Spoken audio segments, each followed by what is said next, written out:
আজকে শিক্ষা ব্যবস্থাটাকে ধ্বংস করে দিয়েছে আওয়ামী লীগ। আমরা বিশ্বাস করি একটা দেশের রাজনীতিক অর্থনৈতিকভাবে ধ্বংস করতে গেলে সবচেয়ে আগে আঘাত করতে হবে শিক্ষাকে।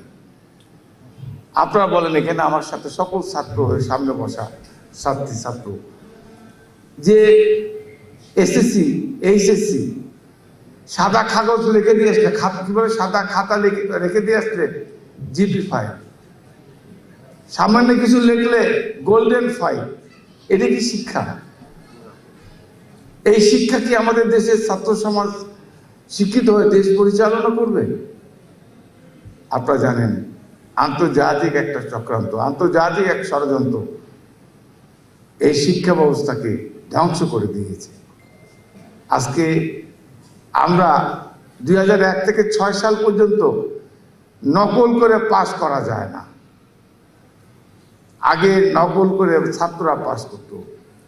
72 ঘন্টা ময়শ্চারক সমৃদ্ধ লিলি বডি ওয়াশ, শিয়া বাটারের গুডনেস স্কিন রিপেয়ার করে রাখে সফট ও গ্লোয়িং। শহরের লোক গ্রামে গিয়ে পরীক্ষা দিত, একজনের জায়গায় আরেকজন বসে আরেকজন সিটে বসে পরীক্ষা দিয়ে পাস করত। সেই শিক্ষা ব্যবস্থাকে 2001 থেকে 6 সাল পর্যন্ত নকল মুক্ত শিক্ষা ব্যবস্থা আমরা প্রতিষ্ঠা করলাম। প্রিয় ভাই আমার, আজকে সেই শিক্ষামন্ত্রীকে দায়িত্ব দেওয়া হয়েছে এবং আপনারা জানেন 31 দফার মধ্যে তারেক রহমানের 31 দফার মধ্যে বাংলাদেশের শিক্ষা ব্যবস্থার সবচেয়ে বেশি বাজেট দেওয়া হয়েছে, যেটা শিক্ষাকে আবার এবং পৃথিবীর সাথে প্রতিযোগিতামূলক শিক্ষা ব্যবস্থা বাংলাদেশে প্রতিষ্ঠিত করা যায়। সেই জন্য শিক্ষা ক্ষেত্রে সবচেয়ে বেশি বাজেট দিয়ে, শিক্ষা ছাড়া বাংলাদেশের মানুষের ভাগ্যের পরিবর্তন করা সম্ভব নয়। এটাই তারেক রহমান সাহেবের প্রতিশ্রুতি। আমি আজকের এই অনুষ্ঠানের মাধ্যমে এইটুকু বলতে চাই, আমার ছাত্র সমাজের কাছে আমার আহ্বান, প্রিয় ভাই ও বোনেরা, আপনারা হচ্ছে আগামী দিনের ভবিষ্যৎ। আপনারা আগামী দিনে দেশ পরিচালনা করবেন।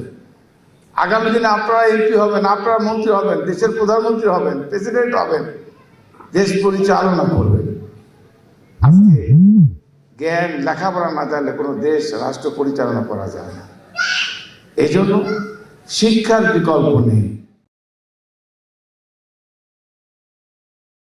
72 ঘন্টা ময়শ্চারক সমৃদ্ধ লিলি বডি ওয়াশ, শিয়া বাটারের গুডনেস স্কিন রিপেয়ার করে রাখে সফট ও গ্লোয়িং।